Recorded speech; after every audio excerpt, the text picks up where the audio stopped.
Hey everyone, welcome back to the channel. In today's video, we're going to check out how to check if your Lendio account is business certified. Alright, business verification is an important step in ensuring that your account is fully set up and ready for funding opportunities. Here's how you can check your verification status in Lendio. First, log into your Lendio account using your registered email and password. Then from your dashboard, go to the profile or business information section.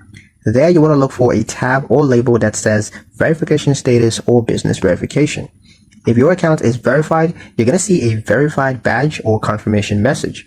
If it shows pending or incomplete, it means Lendio still needs additional details. In that case, review any alerts or notifications within your account for missing documents and upload the requested item such as business license, EIN, bank statements, or ID proof. Once submitted, Lendio's team will review and update your status. Checking your verification ensures that you're eligible for loan matches and speeds up funding approval. And that's pretty much it for the video, guys. Hope you liked it. Hope you found the information here useful enough. If you did, like, share, and subscribe for more helpful tutorials. Thank you guys for watching, and I'll see you in the next one.